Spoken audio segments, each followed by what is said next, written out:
को ध्यान में रखकर निर्मित किया गया है। इसमें कुल 32 आसन हैं, जिसमें खड़े होकर किए जाने वाले आसनों की संख्या 10 है, बैठकर किए जाने वाले आसनों की संख्या 8 है, लेटकर किए जाने वाले आसनों की संख्या भी 8 है और ध्यान मुद्रा में बैठकर किए जाने वाले आसन 6 हैं। इस तरह कुल 32 आसन हैं। इनको याद करना भी बहुत आसान है और इनका अभ्यास करना भी बहुत आसान है।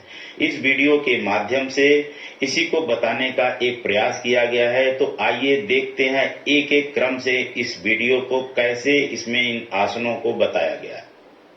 तो सबसे पहले प्रणाम आसन की मुद्रा में अपने इष्ट देव का स्मरण करें। इसके बाद दूसरे नंबर पर आते हैं ग्रीवा संचालन।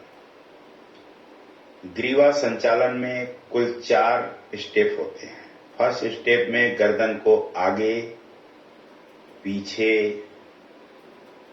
आगे पीछे इस तरह झुकाया जाता है ताकि गर्दन या सर्वाइकल रीजन में जो स्टिफनेस या जकड़ाहट आ रही है वो दूर हो जाए। ग्रीवा संचालन के दूसरे स्टेप में गर्दन को दाएं फिर बाएं फिर दाएं फिर बाएं इस तरह रोटेट कराया जाता है। ग्रीवा संचालन के तीसरे स्टेप में गर्दन को घुमाना होता है। Left right, left rotation half और राइट रोटेशन हाफ, इस तरह से घुमाया जाता है। ग्रीवा संचालन के चौथे स्टेप में गर्दन का फुल रोटेशन कराया जाता है, क्लॉकवाइज और एंटी क्लॉकवाइज डायरेक्शन में।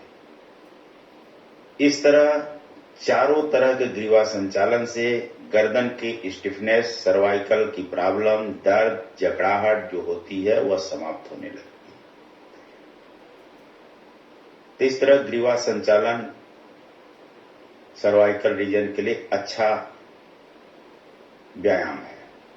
अब हम आते हैं स्कंद संचालन यानी शोल्डर रीजन के लिए। तो सबसे पहले हाथों को ऊपर ले जाना, फिर नीचे ले आना, फिर ऊपर फिर नीचे, इस तरह एक स्टेप होता है स्कंद संचालन का। दूसरा, हाथों को साइड में पैरेलल ऊपर और नीचे, ऊपर और नीचे, ये स्कंद संचालन का दूसरा स्टेप होता है।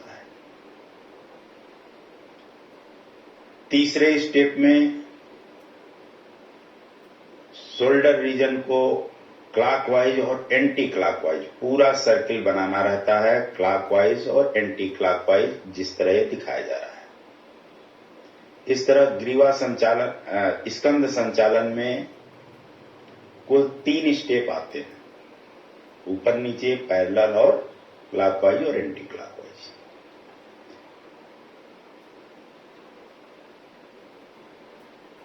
इस तरह गर्दन की एक्सरसाइज हो गई, कंधे की हो गई। अब आते हैं कटी संचालन।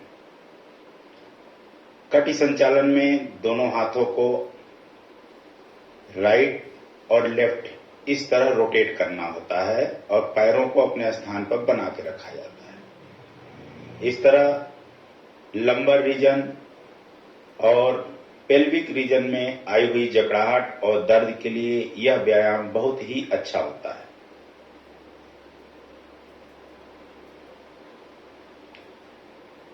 अब इसके बाद आते हैं घुटने के व्यायाम की तरफ। घुटना संचालन, ज्यादातर लोगों में घुटने की समस्या रहती है। यह बहुत ही आसान और सर्वसुलभ उपाय है, आसानी से इसको किया जा सकता है, करना भी आसान। तो इस तरह चारों जोड़ों की बात हो गई, गर्दन की, स्कंध की, कमर की और घुटने की।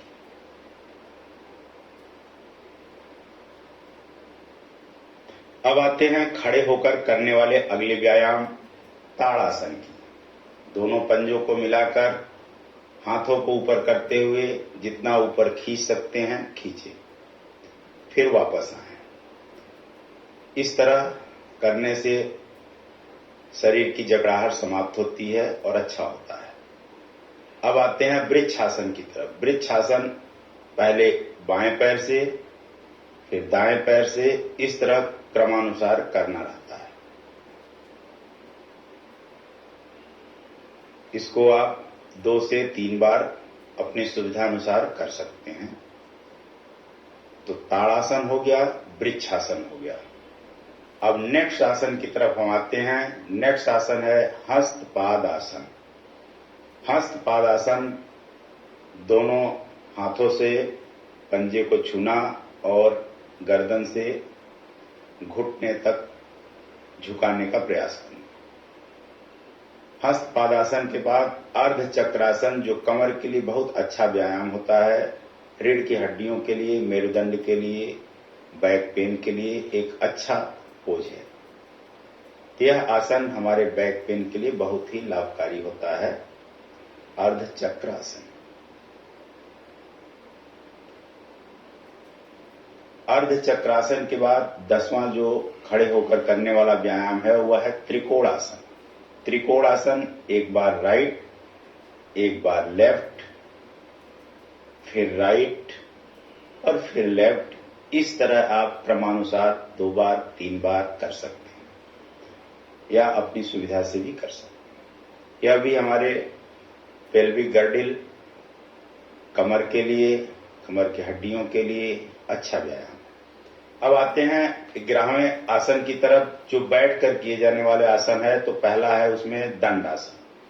बैठकर किए जाने वाले कुल 8 आसन है, जिसमें दंड आसन, दूसरा है भद्रासन। इस तरह बटरफ्लाई जैसे आप करते हैं उस तरह पंजों को मिलाकर खींचे और सीधी मुद्रा में बैठना, यह है भद्रासन। भद्रासन के बाद जो अगला आसन है बहुत ही प्रचलित आसन है वज्रासन। वज्रासन भोजन के बाद वज्रासन में बैठना काफी फायदेमंद होता है और कई ऐसे यौगिक क्रियाएं हैं जो वज्रासन की मुद्रा में करना आसान है और काफी फायदेमंद रहता है।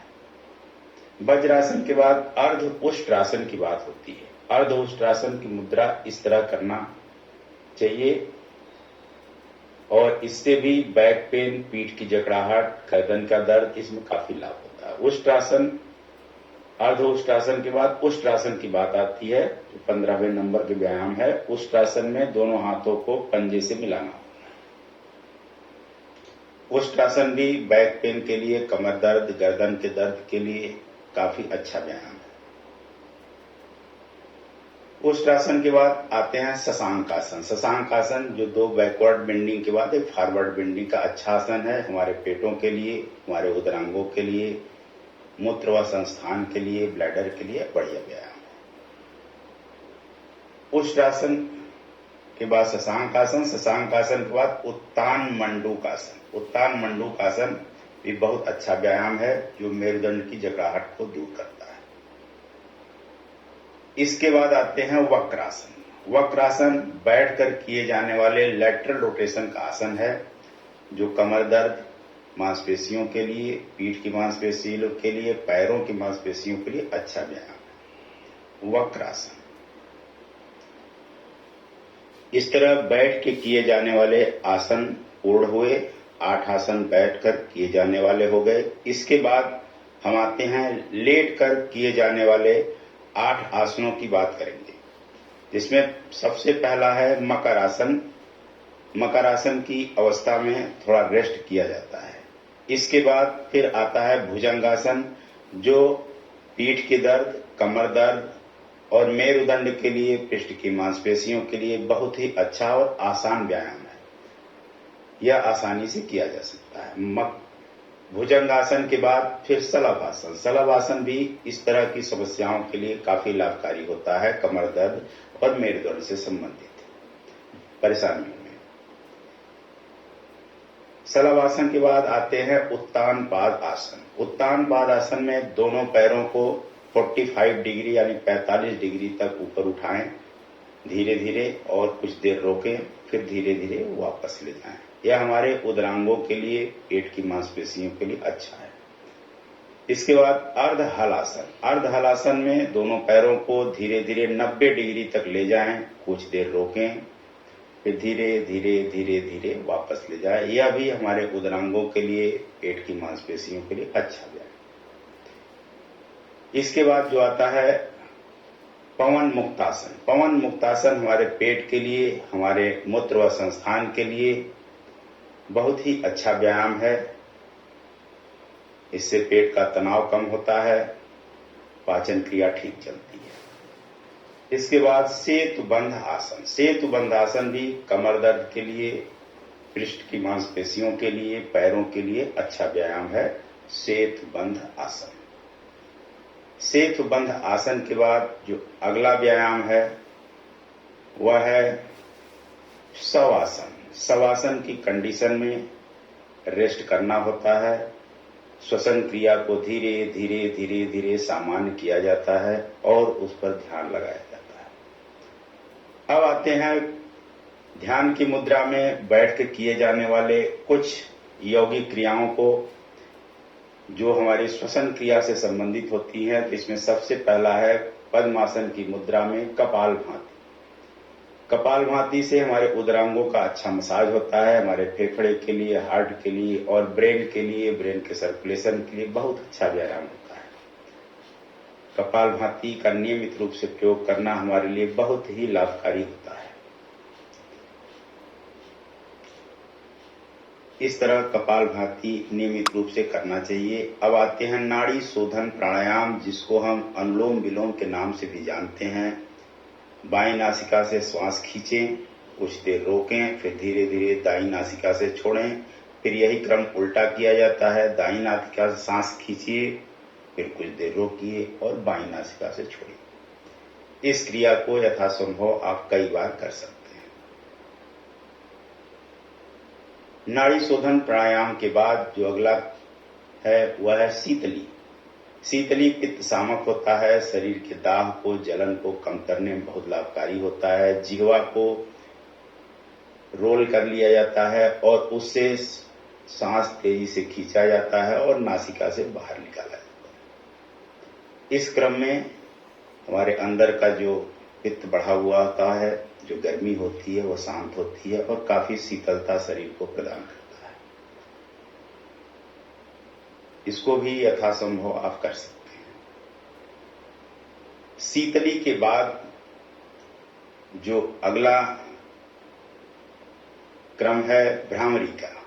भ्रामरी को इस तरह अंगुलियों का पोज, एक अंगुली मस्तक पर, आंख पर, नासिका के बगल में, मुंह के पास और अंगूठा हमारे कर्ण रंध्रों को बंद करता है। तो इसमें हम पहले सांस लेते हैं, फिर धीरे धीरे सांस को छोड़ते हैं, गुंजायमान करते हुए, तेज से गुंजायमान करते हैं ताकि हमारे sinuses, maxillary sinus, frontal sinus, ethmoid sinus बिल्कुल गुंजायमान करके जो उसमें समस्याएं होती हैं उसको दूर कर सके, इस तरह का प्रयास किया जाता है और ये काफी लाभकारी होता है साइनसेस प्रॉब्लम के लिए। तो इस तरह यह हुआ भ्रामरी। भ्रामरी के बाद हम आते हैं,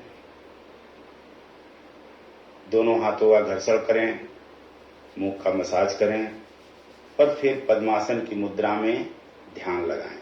अपने श्वसन क्रिया पर ध्यान दे, श्वास की गति पर ध्यान दे।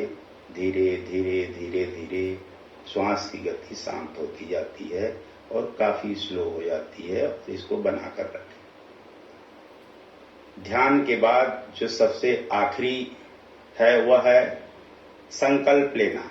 अथ योगानुशासनम योग का पहला सूत्र है, जिसमें अनुशासन योग के लिए कहा जाता है, अनुशासित होना कहा जाता है। हमें दृढ़ संकल्प लेना है कि हम अच्छा कर्म करेंगे और स्वास्थ्य के प्रति जागरूक होंगे और लोगों को जागरूक करेंगे ताकि सभी लोग स्वस्थ रहें। धन्यवाद।